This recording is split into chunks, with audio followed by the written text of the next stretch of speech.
नमो नमः प्रवाचिका अहंतया जोशी अत्र समेषां स्वागतम्। एषा कथा परमहंस योगानंद पुस्तकात उद्धृता अस्ति। कथायाः नाम अस्ति माझ्या हिमालयाच्या पलायनात विघ्न। अस्तु तर्हि आरंभं कुर्मः। काहीतरी सबब सांगून शाळेतून बाहेर पड आणि एक टांगा करून आमच्या गल्लीत येऊन अशा ठिकाणी थांब की आमच्या घरातील कोणाच्याही दृष्टीस तू पडू नयेस, असे अंतिम निर्देश मी अमर मित्र या माझ्या शाळेतील मित्राला देऊन ठेवल्या. हिमालयात जाण्याच्या माझ्या बेतात तो सामील होता. तो माझ्याबरोबर येणार होता. पुढला दिवस आम्ही आमच्या पलायनासाठी निश्चित केला. काळजी घेणे अगदी आवश्यक होते. आमचे दादा अनंतबाबू यांचे फार बारीक लक्ष. आमचा हा गुप्त बेत जर त्यांच्या ध्यानात आला तर ते नक्कीच आमचा बेत हाणून पाडणार, ही भीती सारखी माझ्या मनात होती. मी माझ्या मनातल्या मनात ताईताची प्रार्थना करी. हिमालयातील बर्फाच्छादित गिरिकंदरात माझ्या गुरुचे मला दर्शन घडून येईल अशी मला आशा होती. कितीकदा त्यांनी मला स्वप्नांमध्ये दर्शन दिलेले होते. आम्ही यावेळी कलकत्त्याला राहत असू. बाबांची कलकत्त्याला कायमची बदली झाली होती. भारतीय पितृसत्ताक कुटुंब पद्धतीप्रमाणे अनंत दादाची बायको माझी वहिनी घरात आली होती.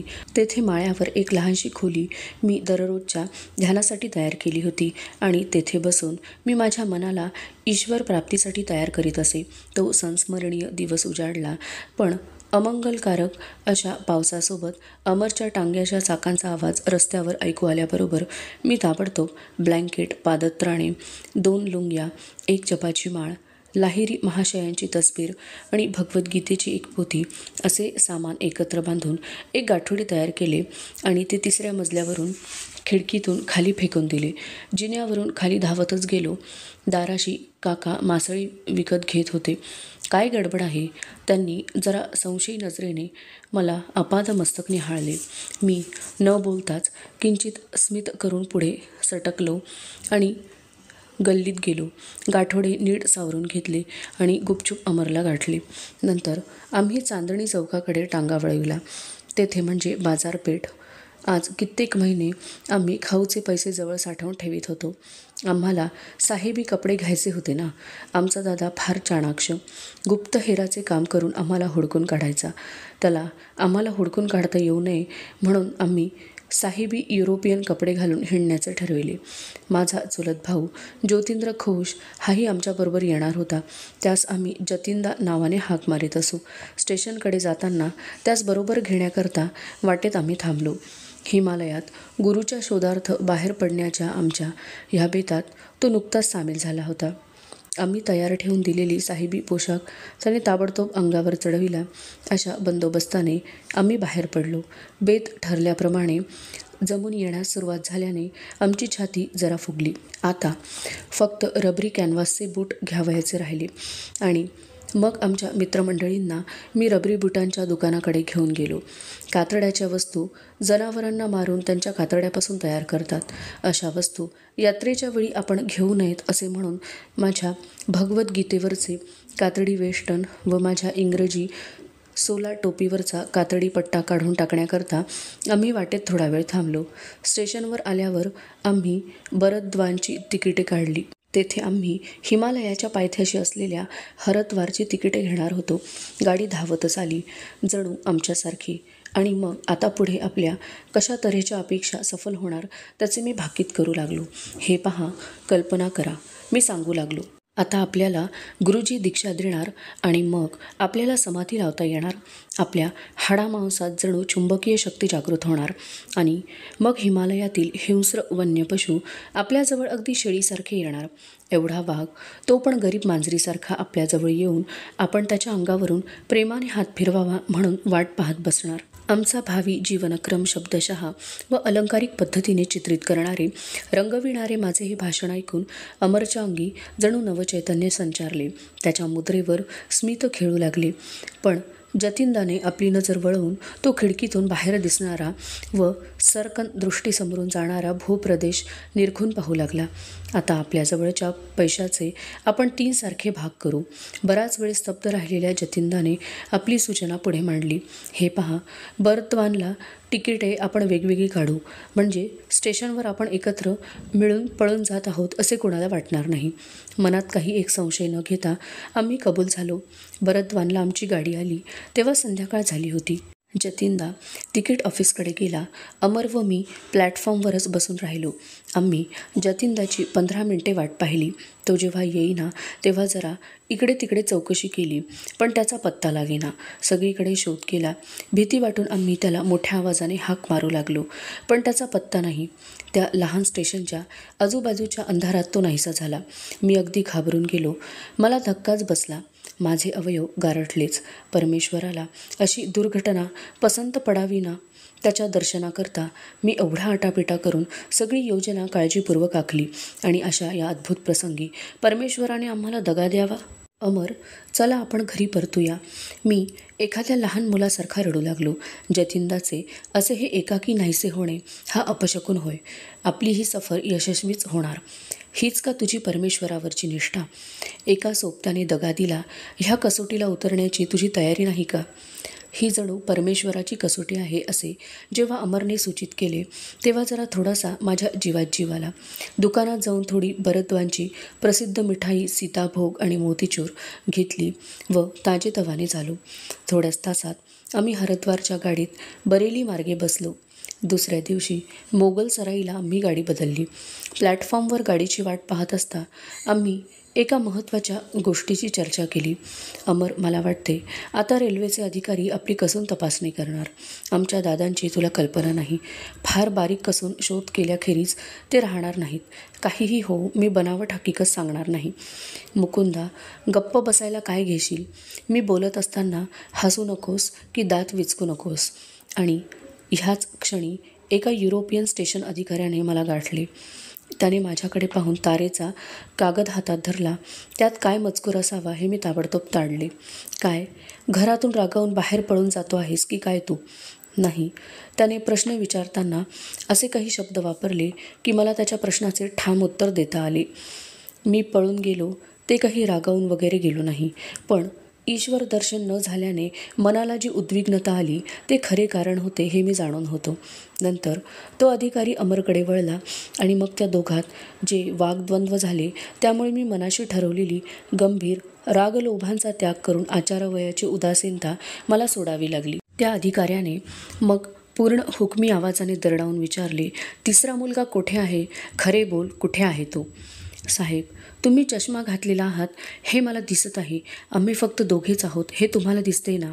आणि मग अमरने उद्धटपणे किंचित हास्य केले. मी काही जादूगार नाही. तिसरा मुलगा मला काही किमया करून निर्माण करता येणार नाही. ह्या त्याच्या उद्धटपणामुळे अधिकाऱ्याला राग आल्यासारखा दिसला. त्याने हल्ल्याची दिशा बदलली. तुझे नाव काय? मला थॉमस नावाने लोक हाक मारतात. माझी आई इंग्लिश असून बाप ख्रिस्ती झालेला हिंदी आहे. तुझ्या ह्या सोबत्याचे नाव काय? मी त्याला थॉम्सन नावाने हाक मारतो. आता मला हसू आवरेना. मनातल्या मनात मला जी गंमत वाटत होती तिला आता पारावार उरला नाही. मी सरळ निमूटपणे गाडीची वाट धरली. गाडी नेमकी निघायलाच लागली होती. शिटी वाजली होती. अमरही अधिकाऱ्याच्या पाठोपाठ निघाला. अधिकाऱ्याला आमचे बोलणे खरे वाटले असावे, कारण त्याने आम्हाला युरोपियनांच्या खास डब्यात नेऊन बसवले. 2 निम इंग्लिश मुलांनी गाडीत नेटिवांच्या बरोबर बसून प्रवास करावा हा विचार त्या युरोपियन अधिकाऱ्याला दुःखद वाटत असावा असे दिसले. नंतर तो विनयपूर्वक तेथून दुसरीकडे निघाला. मी माझ्या जागेवर बसलो आणि मनापासून गदगदा हसलो. एका अनुभवी कसलेल्या युरोपियन अधिकाऱ्यावर बेमालूम मात केल्याने माझ्या मित्राच्या मुद्रेवर संतोष झाल्याचे अगदी स्पष्ट दिसून येत होते. प्लॅटफॉर्मवर आम्ही उभे होतो तेवढ्यात त्या अधिकाऱ्याच्या हातातली तार मी युक्तियुक्तीने वाचून घेतली होती. ती तार माझा भाऊ अनंता याची होती. मजकूर असा होता, 3 बंगाली मुले साहेबी पोशाख घालून घराबाहेर पळून गेली आहेत. मोगल सराईवरून हरिद्वारच्या मार्गे जात असावीत. कृपा करून मी येईपर्यंत त्यांना रोखून धरा. भरपूर बक्षीस मिळेल. अमर, तुला मी सांगितले होते ना की खोलीत रेल्वेची टाईम टेबल आहे, खुणा करून ठेवू नकोस म्हणून. आणि मी त्याच्याकडे रागाने पाहिले. दादाला असले टाईम टेबल सापडले असले पाहिजे.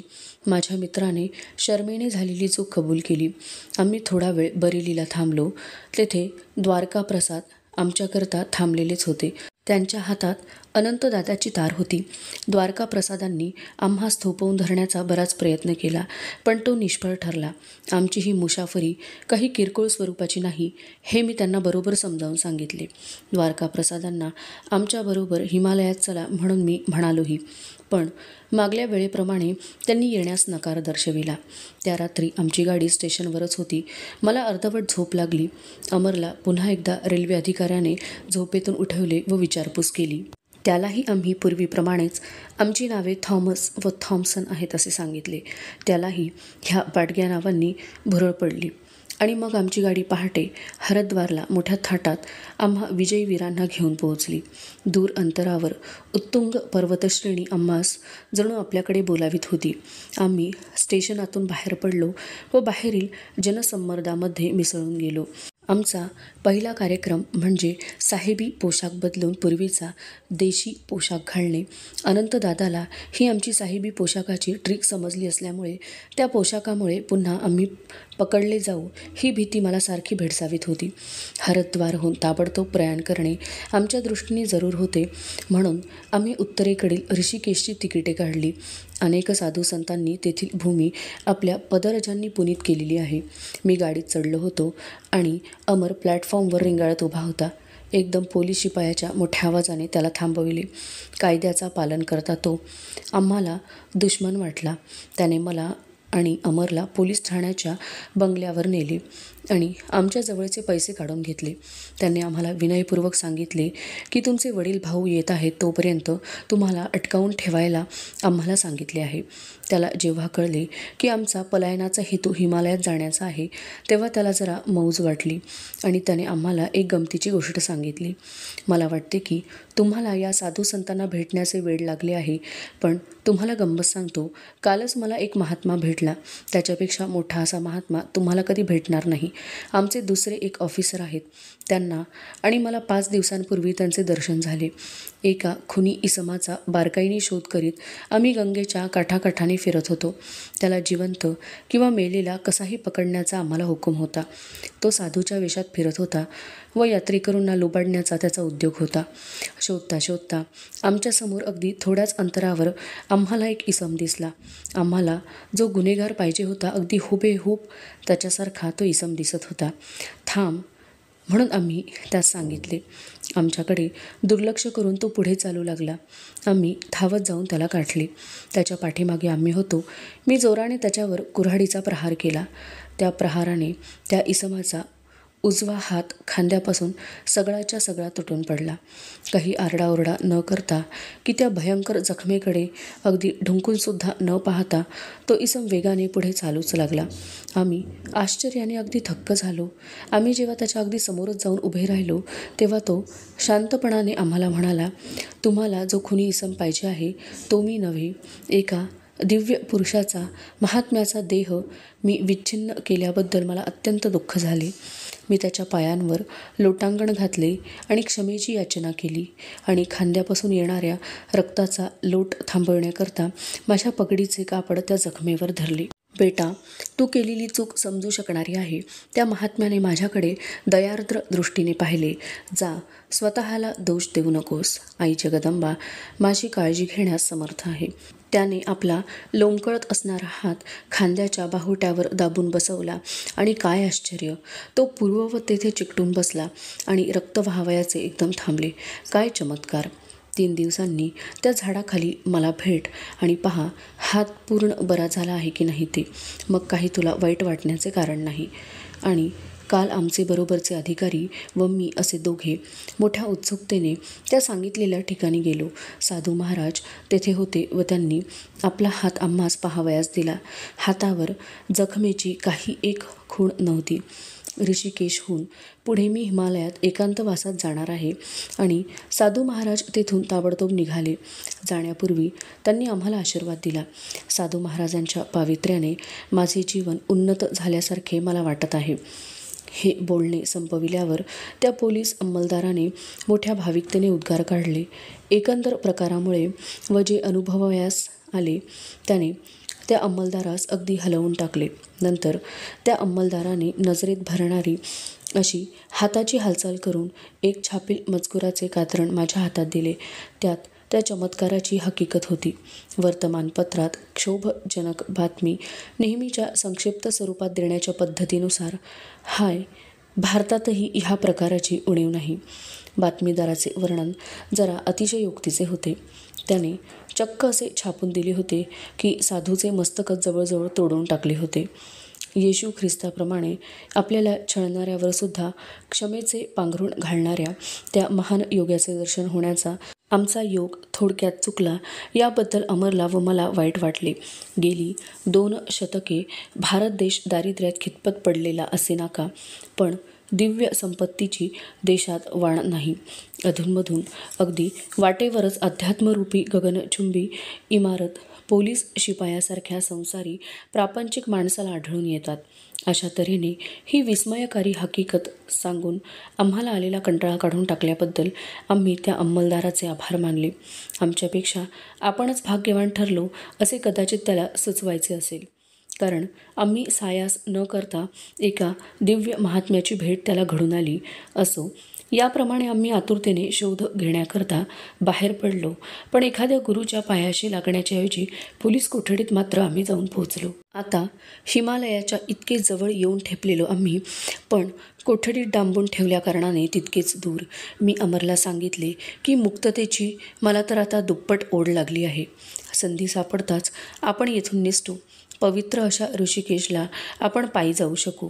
मी उत्साहाच्या भरात त्याला सांगितले, पण आमच्याजवळ जे काही थोडे पैसे होते ते जप्त झालेले असल्याकारणाने माझ्या सोबत्याला मात्र काही उत्साह वाटेना. त्याने हातपाय गाळले. आपण जर येथून या भयानक जंगलात पोबारा केला तर आपली गाठ कोणा साधू महाराजांशी न होता वाघोबाच्या पोटात मात्र व्हावयाची. अनंतदादा व अमरचा दादा दोघांना तेथे यावयास 3 दिवस लागले. भाऊ भेटल्याबरोबर अमरला ह्या आपत्तीतून सुटलो म्हणून समाधान वाटले. माझा निग्रह मात्र अजून टिकून राहिला होता आणि माझा पिच्छा पुरविल्याबद्दल अनंतदादाला मी टाकून बोललो. पण दादाला राग नाही आला. तो उलट माझी समजूत घालू लागला. मला कल्पना आहे तुला कसे वाटत असेल. मी तुला एवढेच सांगतो की तू माझ्याबरोबर काशीत चल. तेथे मी तुझी एका महात्म्याशी भेट करून देतो आणि मग पुढे आपण कलकत्त्याला जाऊ. तेथे तुझे वडील तुझी मोठ्या काकुळतीने वाट पाहत आहेत. तेथे काही दिवस राहू आणि मग तू गुरुच्या शोधार्थ येथे फिरून ये. आमचे बोलणे येथपर्यंत आल्यावर अमरने पुन्हा माझ्याबरोबर हरिद्वारला आपण येणार नाही असे चक्क सांगून टाकले. माणसात आल्याबरोबर त्याला हायसे वाटले. जरा उबारा आला. पण मी काही गुरुचा शोध करण्याचा माझा बेत कदापिही टाकून देणार नाही हे मला माहीत होते. नंतर आम्ही सगळे काशीच्या गाडीत बसलो. तेथे माझ्या प्रार्थनेला ताबडतोब आणि अपूर्व असा जबाब मिळाला. अनंतदादाने हुशारीने एक बेत योजून आणला होता. हरिद्वारला येऊन मला भेटण्यापूर्वी तो काशीस उतरला होता आणि तेथे एका पंडिताला भेटून त्याने नंतर माझ्याशी बोलणे करावे असे योजून ठेवले होते. ते पंडित आणि त्यांचा मुलगा या दोघांनी दादाला असे वचन दिले होते की ते संन्यास मार्ग घेण्याच्या इच्छेपासून मला परावृत्त करतील. अनंतदादाने मला त्यांच्या घरी नेले. पंडितांचा मुलगा तरुण असून त्याचे वागणे भारदस्त होते. त्याने माझे अंगणातच स्वागत केले. त्याने माझ्याशी तत्त्वज्ञान विषयाची चर्चा आरंभिली. चर्चा बराच वेळ टिकली. आपल्याला भविष्य कळते असा आविर्भाव आणून तुझ्या नशिबी संन्यासी होणे नाही असे त्याने सांगून टाकले. तुझ्यावर सारख्या आपत्ती येत राहतील आणि तू जोपर्यंत तुझी ऐहिक कर्तव्ये सोडून देण्याचा आग्रह धरीत राहशील तोपर्यंत तुला ईश्वर भेटणार नाही. जगाचा अनुभव घेतल्याखेरीज तुला तुझे पूर्वसंचित नष्ट करता येणार नाही. उत्तर द्यावे म्हणून भगवद्गीतेतील ते अमर विवेचनात्मक श्लोक माझ्या अगदी ओठावर आले.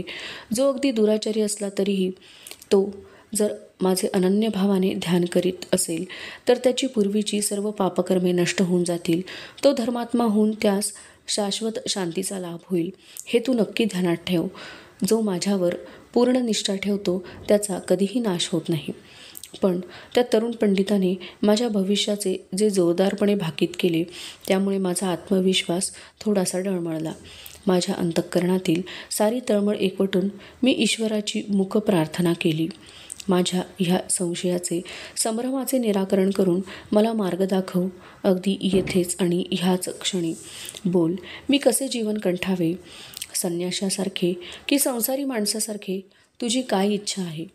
आणि तेवढ्यात त्या पंडितांच्या घराच्या आवाराच्या बाहेर उभा असलेला गंभीर मुद्रेचा व उदात्त चेहऱ्याचा एक साधू माझ्या दृष्टीस पडला. तो आमचे हे दोघांमधील संभाषण ते स्वयंसंबोधित भविष्यज्ञानी व मी ऐकत होता असे दिसून आले, कारण तो तिराहित असूनही त्याने मला हाक मारली व जवळ येण्याविषयी सुचविले. त्याच्या शांत डोळ्यातून होत असलेल्या एका प्रचंड शक्तीच्या प्रवाहाचा मला भास झाला. बेटा, त्या दांभिक माणसाचे तू काही ऐकू नकोस.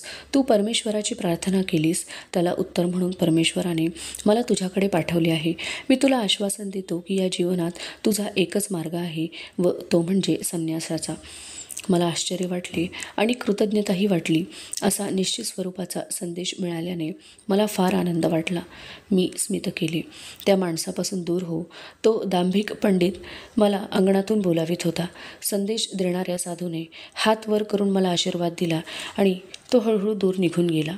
तू जसा वेडा आहेस तसाच तो साधूही वेडा आहे. त्या धवल केशधारी वृद्ध पंडिताने असे मनोहर भाष्य केले.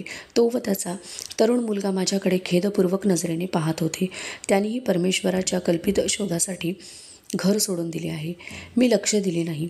अनंतदादाला सांगितले की ह्या यजमानांशी मला आता काही जास्त चर्चा करावयाची नाही. दादाची जरा निराशा झाली. त्याने तेथून ताबडतोब निघण्याचे कबूल केले आणि आम्ही थोड्याच अवधीत कलकत्त्याला जाण्याच्या गाडीत बसलो. अहो डिटेक्टिव्ह साहेब, आपण कसे ओळखले की मी 2 सोबत्यांबरोबर पळून गेलो होतो? घरी परत जाताना माझी जागृत झालेली उत्सुकता मी अनंतदादाला व्यक्त केली. तो खोडसाळपणे हसला. हे पहा, शाळेत मी तपास केला. अमर वर्गातून बाहेर पडला होता व परत वर्गात आला नव्हता. दुसऱ्या दिवशी सकाळी मी त्याच्या घरी गेलो व तेथे मला एक खुणा केलेले रेल्वे टाईम टेबल सापडले. अमरचे वडील टांग्यात बसून बाहेर चालले होते व टांगेवाल्याशी बोलत होते. माझा मुलगा आज माझ्याबरोबर शाळेत काही येणार नाही. तो घरातून पळून गेला आहे. त्यांना दुःख झाले होते. टांगेवाला म्हणाला, पण साहेब, आमच्या दुसऱ्या गाडीवाल्याकडून मला असे कळले की तुमचा मुलगा व आणखी 2 साहेबी पोशाख घालून हावडा स्टेशनवर गाडीत चढले आणि त्यांनी आपले कातडी बूट त्या गाडीवाल्याला देऊन टाकले. आता मला 3 धागे मिळाले. एक टाईम टेबल, दुसरा धागा म्हणजे तुम्ही तिघे बाहेर पडलेले आणि तिसरा धागा म्हणजे हा तुमचा साहेबी पोशाख. अनंतदादाचे हे सांगणे मी ऐकत होतो. थोडी गंमत वाटली व थोडे चिडल्यासारखे झाले. गाडीवाल्याला जे आम्ही औदार्य दाखवले त्याचा मोबदला त्याने असा दिला. दादा पुढे सांगू लागला, मग मी टाईम टेबलमध्ये खुणा केलेल्या सर्व स्टेशनांच्या रेल्वे अधिकाऱ्यांना ताबडतोब तारा केल्या. तशीच तार तुझा मित्र जो द्वारका त्यालाही केली. कलकत्त्याला आपल्या शेजारी पाजारी चौकशी केली तेव्हा कळले की जतीनदा एक दिवस घरी नव्हता व दुसऱ्या दिवशी सकाळी साहेबी पोशाखात परत आला. मी त्याला गाठले व घरी जेवायला बोलावले. त्याने जेवणाचे आमंत्रण स्वीकारले. मी प्रेमाने बोलवले. त्याला काही संशय वगैरे आला नाही. रस्त्याने जाता जाता त्याला मी अचानक पोलीस ठाण्यावर नेले. तेथे त्याच्याभोवती लागलीच पोलीस अधिकारी जमले. ठाण्यावरचे जे अधिकारी तपासणीमध्ये अगदी कर्दनकाळ असे गाजलेले होते, त्यांचीच मी या कामाकरता निवड केली होती.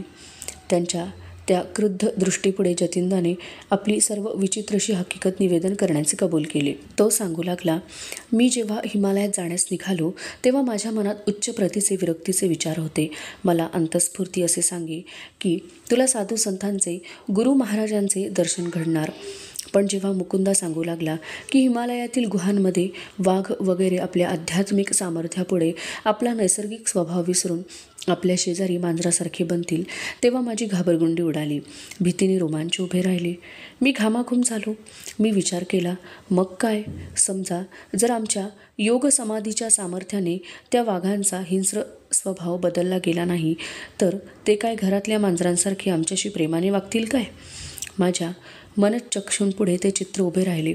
वाघोबाच्या पोटात आम्हाला जबरदस्तीने ओढून घातलेले आहे व तेथेसुद्धा आमचा प्रवेश एकाच वेळी सबंध शरीराचा झालेला नसून शरीरातील निरनिराळ्या भागांचा टप्प्याटप्प्याने झालेला आहे.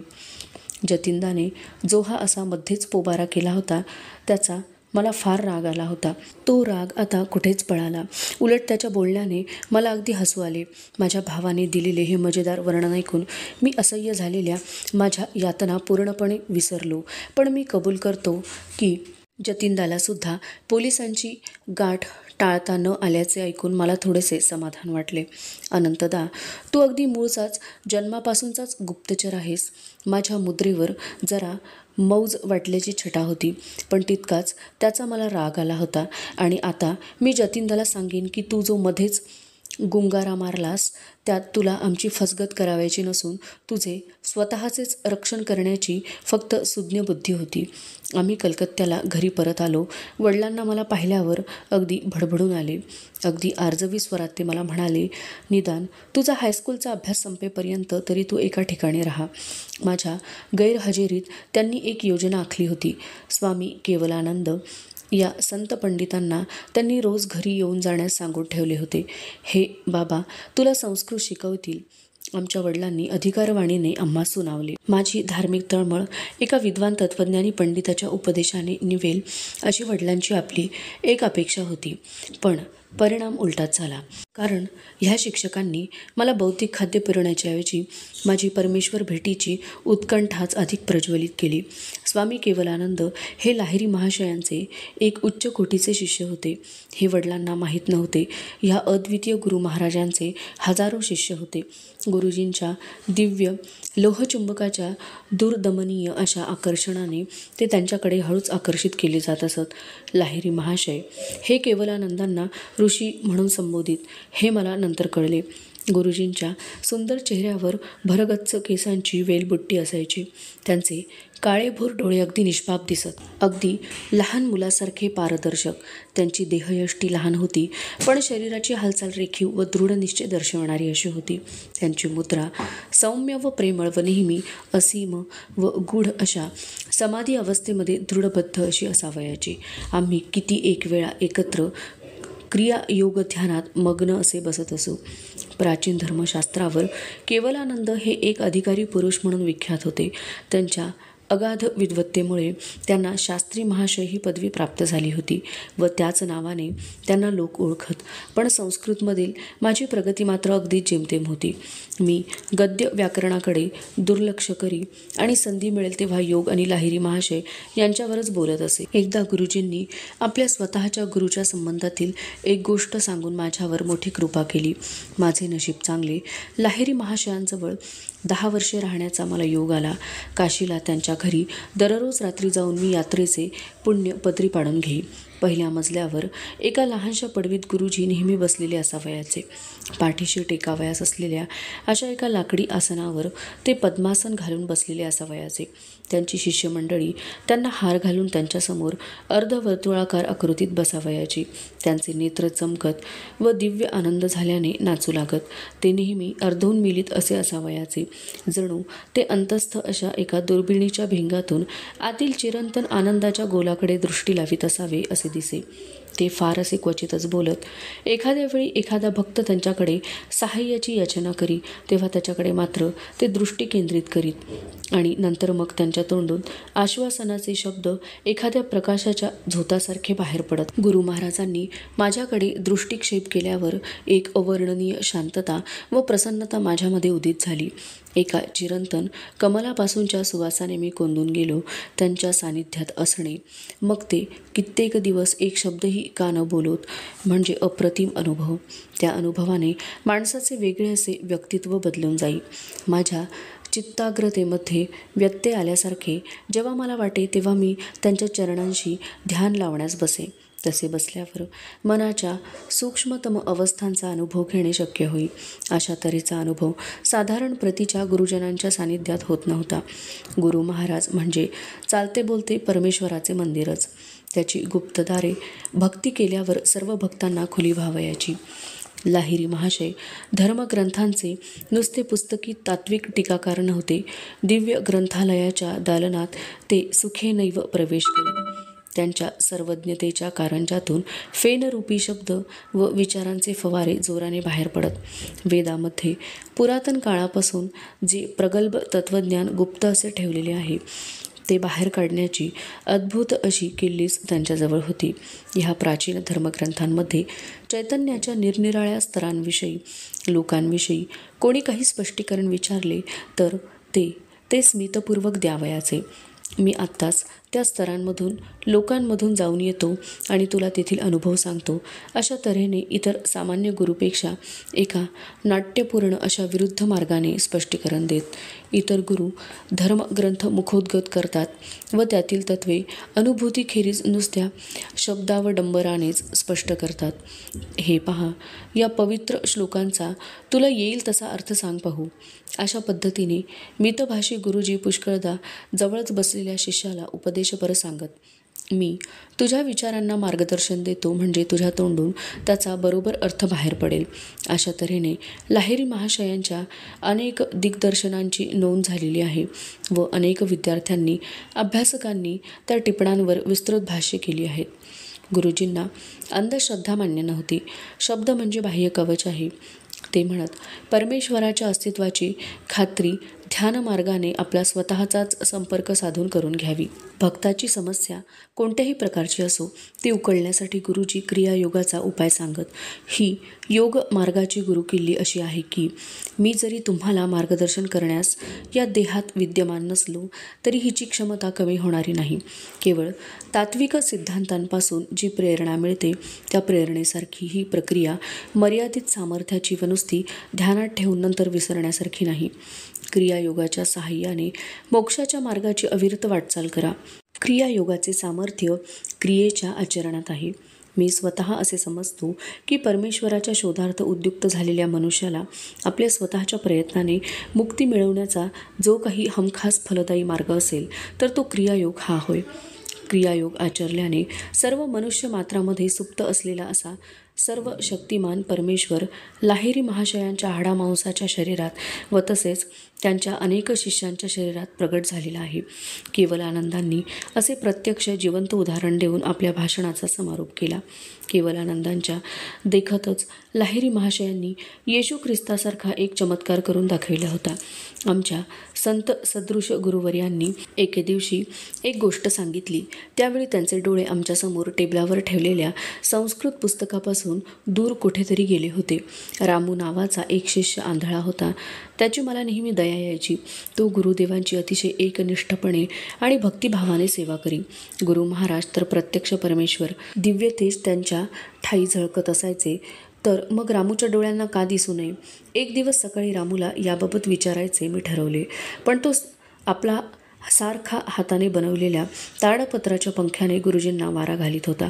शेवटी तो जेव्हा खोलीच्या बाहेर आला तेव्हा त्याला मी गाठले. रामू, किती दिवस असा तू आंधळा आहेस? जन्मापासून. महाराज, माझ्या डोळ्यांनी कधी सूर्याचे दर्शन घेतलेले नाही. आपले गुरुजी एवढे सर्व शक्तिमान, त्यांना खचितच तुझ्यावर कृपा करता येईल. एकदा त्यांना विनंती करून पहा की. दुसऱ्या दिवशी रामू भीत भीत लाहिरी महाशयांच्या जवळ आला.